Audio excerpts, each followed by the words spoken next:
But one of the things is like follow up. It's very simple, but people follow up. Yeah. You know, like little stuff like that. I think musicians don't do. You will really win a lot just because you won by following up.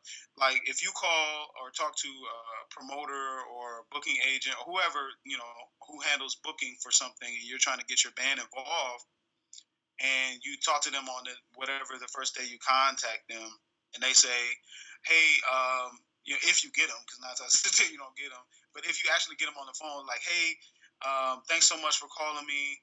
You know, I'm actually about to head into a meeting, but if you give me a call on Thursday, you know, I'll be available from this time to this time, and I'll be able to talk to you about, you know, your interest in being a part of blah blah blah blah blah." Okay, they just told you that, you know, you can give them a call back. They gave you the time frame. Cats don't be following up though. They just, you know, they'll just like leave that hanging. I feel like that's leaving money on the table. Yeah. You may call them back, or you might not even get them on that Thursday, or whatever. A number of things might happen. But I think if you just get in the habit of following up, you can really be surprised with what you get back. You know. Now, is it better to follow up via email or on the phone? Got great advice for this stuff. So email, people prefer email communication 9 times out of 10. One, because it's faster, right? So what you should do is you should email first if you can. If you can get the contact person, it depends on what type of venue you're trying to go after.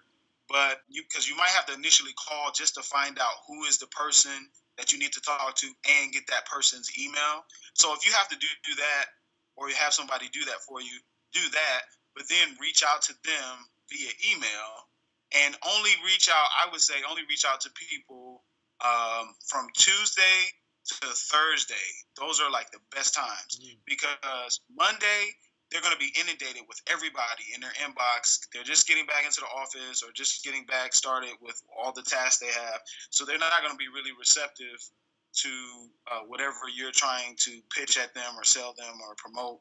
And Fridays, they are already ready for the weekend. You know, they probably not going to really, if you send an email on Friday, they're probably not going to get back to you until Monday or Tuesday of next week anyway. So why even like send it?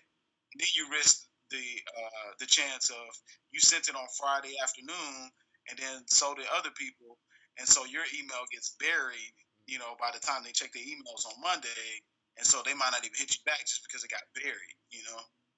So you best off maybe hitting them like late Monday night, even like stupid late or something, you know, so that they're like, you're like one of the first emails that they see on Tuesday morning, or just, you know, Tuesday morning hitting them up. And then I would say from that, if you can, have somebody other than you talk on your behalf. Because anytime that you have somebody speak on your behalf, you automatically have more value to the, you know, the person, right? Because it's that degree of separation that they have to go through to get to you, you know? So if you yourself were calling for an opportunity at blah, blah, blah, blah, blah, you know, that's one thing. But if you have somebody else call on your behalf, then it automatically makes the other person on the other end be like, oh, who is this person? Wow, why don't I know who they are? You know, they have such and such representation. You know what I mean?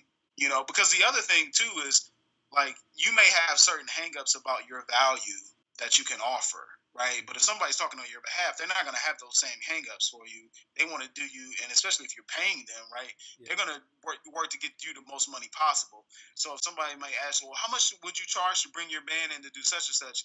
You might be like, well, I could do it for $500, you know, or right, whatever. But right. You have somebody else, you know, going, it's like, yeah, you know, we charge $1,500 or we charge $2,000, and they can say it really matter of factly. You might not be able to say that on your behalf, but they can, and then they can come back to you and say, well, they couldn't do, you know, $3,000 or $2,000, whatever, but they could do, you know, $1,250, and that's more money than you would have got for yourself.